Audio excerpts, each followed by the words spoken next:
everybody? It's Mr. Pratt here, and this is Yoshi.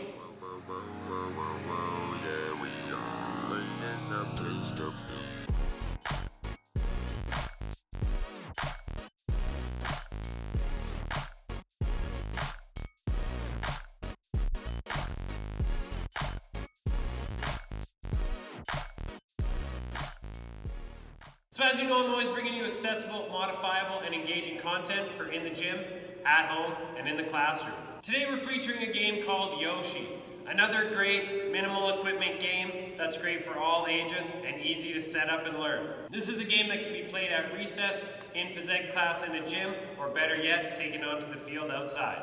It's a classic invasion type tag game where teams are trying to make their way from one area to another without being tagged. Yoshi's great because it works for a big group of people, keeps everybody really active, and also works with multiple age groups. So let's dive into it. For the setup of Yoshi, all you need to do is split your playing field in half. Of course, you're going to have to adjust your playing field size based on your group size and the age and ability levels of your audience. For today's video, I've kept the playing field quite small, so it's easier for you to see the whole playing field in one shot.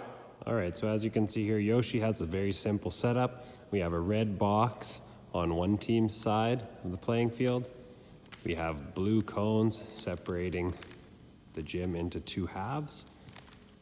And on the far side, we have another yellow box for the opposing team. You're then going to split your group into two teams and assign one team into the red box and another team into the yellow box on the opposite side of the field. When setting up, it's important to adjust your box size to the size of your group. So in this case, maybe 10 students could fit in this box, but if we're playing with a bigger class, the box is going to be bigger. You want it to be big enough that a whole team can fit in it, and there's enough space that students who are running full speed can enter the box and slow down safely within the box. Once you have your team split up, make sure you have a way to identify who's on what team. Whether it's wristbands or pennies, identifying the red team and the yellow team, it's really important to make sure we know who's who. Once you're set up, the ultimate goal of Yoshi is quite simple.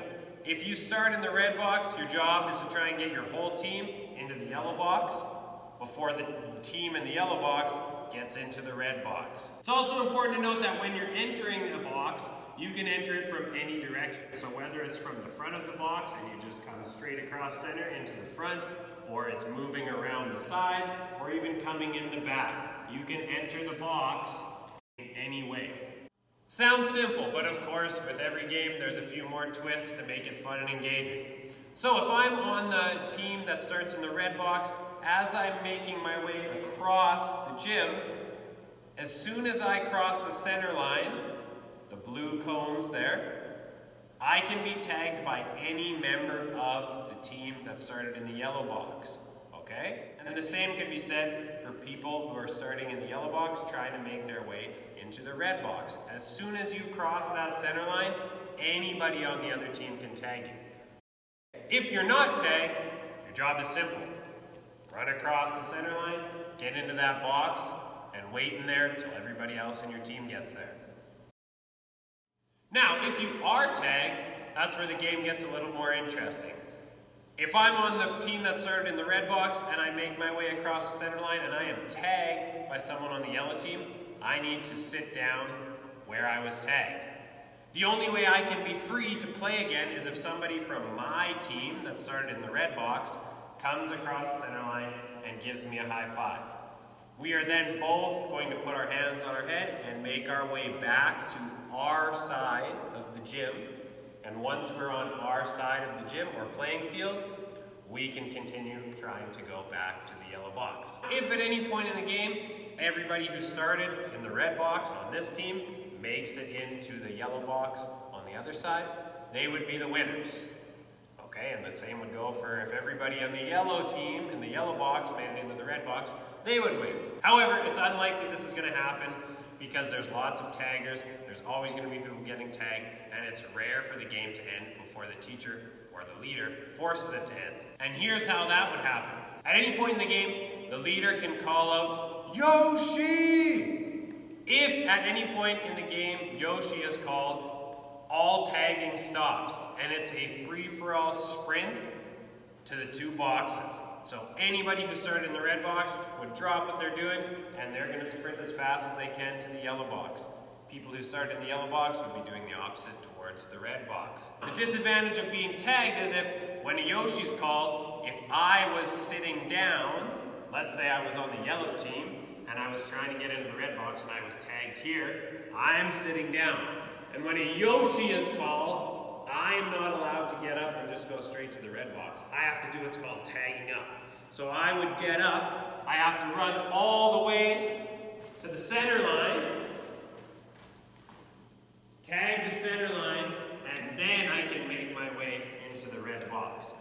So if your team's been playing good defense and you have lots of the opposing team tagged and sitting in your side of the field, you have a clear advantage when a Yoshi's called to get all of your teammates into the box first and win the game.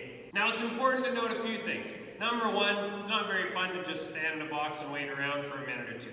So if I was on the yellow team and I made it into the red box really early in the game, I am allowed to leave the box to rescue my teammates. So if I made it to the box and then one of my teammates was coming but was tagged outside of the red box, when the red team isn't looking, I can sneak out, tag my teammate, and we can both get a free walk back to our side. So I've taken myself out of the box, which is a disadvantage to my team, but I've rescued a teammate, which is a clear advantage. Of course, if I leave the box and I'm tagged before I rescue my teammate, then I would also be out, and that would be bad for my team. Players who are safely in the box of the opposing team are also able to leave and pretend to save a teammate, and then come back to the safety of the box just to keep the defense guessing and trying to help other teammates enter the box while distracting the defense. Aside from that, Yoshi's a simple game. Prior to playing Yoshi, it's a good idea to talk to students about strategy and how different people need to fill different roles within a team.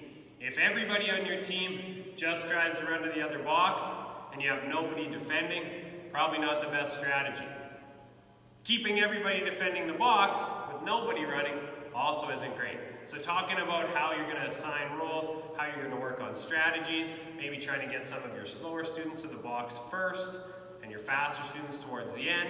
These are kind of things that you can discuss with your class and work on different strategies for basic gameplay. Couple other things to keep in mind if you're playing a game like Yoshi. Just talk to students about safe tagging. A tag is a touch, okay? Touching appropriate areas, you know, arms, that kind of thing when you're tagging.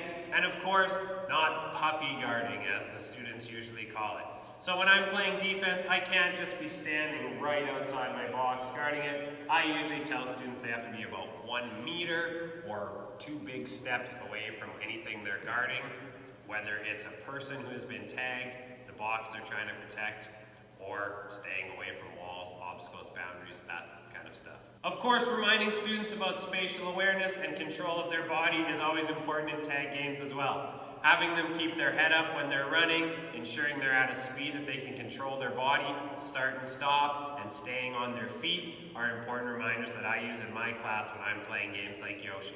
And the last thing to keep in mind is, of course, you want to talk to students about encouraging one another, working as a team, and kind of building each other up, not putting each other down. As a leader of Yoshi, I always make sure I call Yoshi during the gameplay before there's only 1 or 2 students left, because there's going to be a lot of tension on the final students that are running into the box. So it's better to have people not singled out and maybe a few people from each team in the final race to the box to see who wins.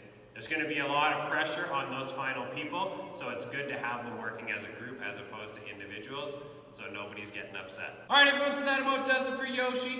Short, simple, and sweet. Whether you're out for recess time with your class, you're on a field trip, and you have a little bit of time to kill, or you're in an actual phys ed class, this is a great game to have in your back pocket that really requires minimal equipment, minimal setup, is easy to learn, great for all ages, and keeps everybody active, engaged, and having fun.